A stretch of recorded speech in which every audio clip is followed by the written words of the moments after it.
warahmatullahi wabarakatuh. Dengan saya Ibu Dini Rahma. Di sini kita akan memasuki materi pengurusan jenazah. Dalam hal jenazah ini ada kewajiban manusia umat muslim kepada muslim yang lainnya telah meninggal ada 4. Yang pertama memandikan, kedua mengkafankan, 3 mensolatkan dan menguburkan. Jadi kita akan membahas tentang memandikan jenazah. Apa sih itu jenazah? Jenazah adalah jasad atau orang yang sudah meninggal yang tidak bernyawa lagi. Hukum memandikan jenazah ini hukumnya adalah fardu kifayah. Syarat memandikan jenazah ada beberapa syarat. Yang pertama, ia seorang muslim, bukan kafir. Yang kedua, ada sebagian tubuhnya yang harus dimandikan. Yang ketiga, bukan bayi yang keguguran dan tidak meninggal dalam keadaan syahid. Selain itu, saat akan memandikan ada syarat-syarat tertentu bagi orang yang akan memandikan jenazah. Yang pertama, orang yang memandikan jenazah itu harus balik, berakal, dan muslim. Selain itu, amanah, jujur, dan dapat dipercaya. Jika mayitnya laki-laki, maka orang yang memandikannya adalah yang pertama orang yang diwasiatkan oleh almarhum. Dan yang kedua yang memandikannya boleh ayahnya, kakeknya, atau saudara laki-lakinya. Yang terakhir bisa dimandikan oleh muhrimnya, yaitu istrinya.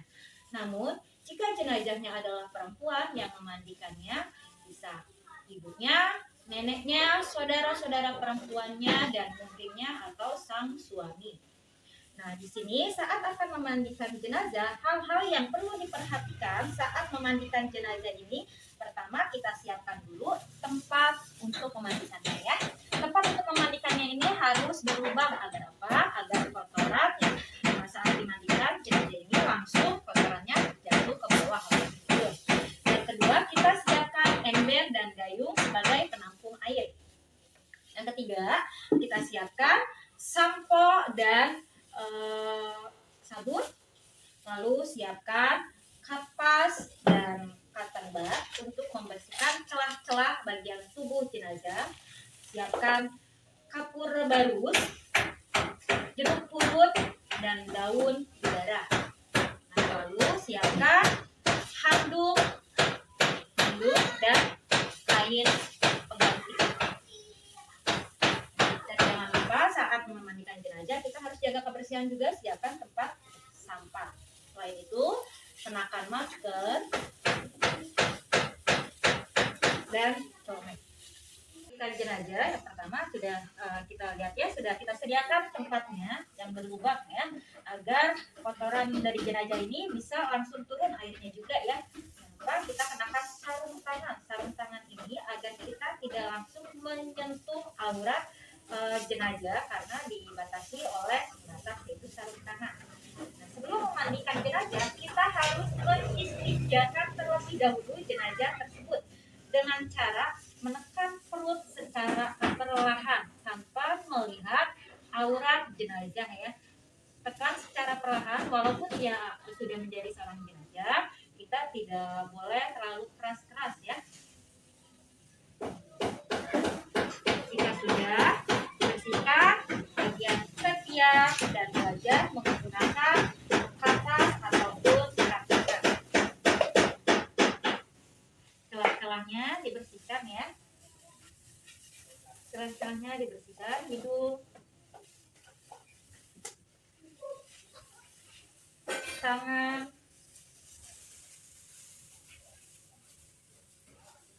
nah ini karena ini adalah jenazah korban kecelakaan ya, tangannya, jari-jarinya tidak ada dan tidak memiliki satu tangan kirinya. Setelah itu siram seluruh tubuh dengan air.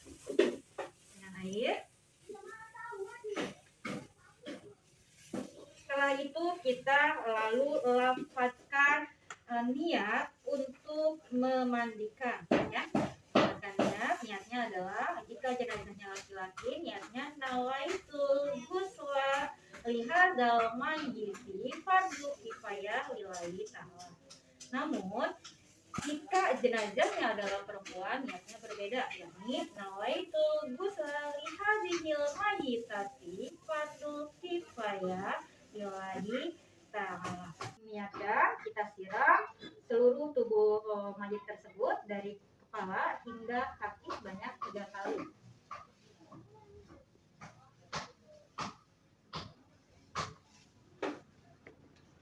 Setelah disiram sebanyak 3 kali, kita siram bagian tubuh kanannya sebanyak 3 kali.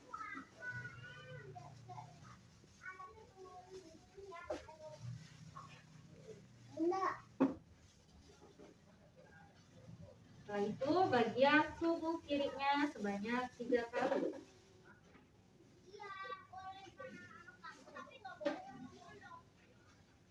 Lalu bagian belakang tubuh mayit kita siram bagian kirinya sebanyak 3 kali. Kita perlahan-lahan seluruhnya.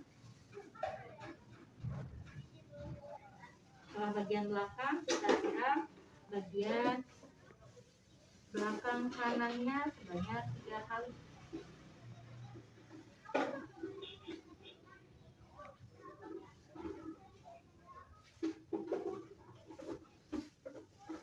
Kita siram kembali dari kepala hingga kaki sebanyak 3 kali sambil menggosokkan sabun. Sabunnya kita gosokkan kepada mayit secara perlahan-lahan dari kepala hingga ujung kaki, secara perlahan seluruh tubuhnya. Jika sudah selesai disabunkan, lalu kita berikan sampo kepalanya dengan secara perlahan-lahan.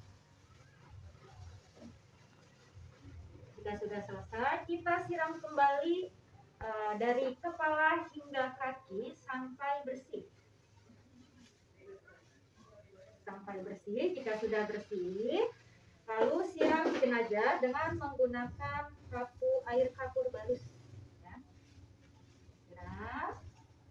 Lalu kita siram dengan menggunakan air daun bidara dan jeruk purut. Ini fungsinya gunanya untuk apa? Agar mayit tidak dikerumuni oleh serangga seperti semut dan lain sebagainya. Nah, jika sudah selesai dimandikan, lalu mayit kita wudukan. Adalah nawaitul wudu'a li hadzal mayyiti lillahi ta'ala. Namun jika mayitnya perempuan, niatnya adalah nawaitul wudu'a li hadzal mayyitati lillahi ta'ala. Seperti halnya wudu biasa, kita siram wajahnya sebanyak 3 kali. Lalu siram tangan kanannya sebanyak 3 kali.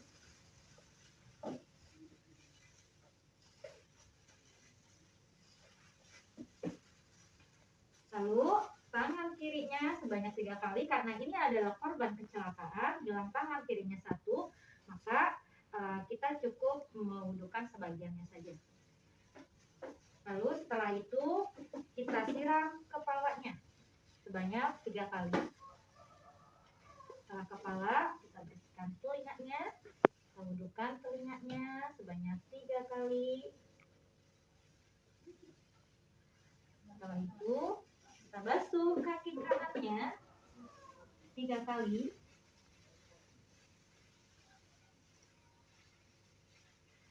Setelah kaki kanannya, kaki kirinya kita basuh.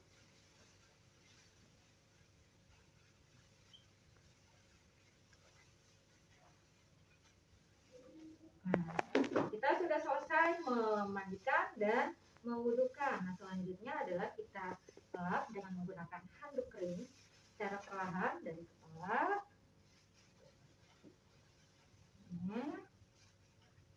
Secara perlahan, jika sudah dielap semua dengan handuk, kita gantikan kainnya, kain penggantinya. Karena di sini kainnya adalah sudah basah, kita ganti dengan kain kering.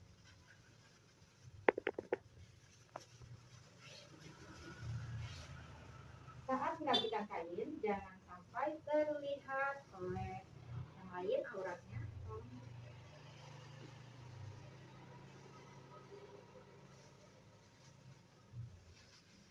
Alhamdulillah, untuk proses memandikan jenazah sudah selesai. Semoga video ini bermanfaat untuk anak-anak semua dan dapat diaplikasikan dalam kehidupan sehari-hari. Semoga kita menjadi manusia yang bermanfaat untuk saudara-saudara kita yang sudah meninggal. Wassalamualaikum warahmatullahi wabarakatuh.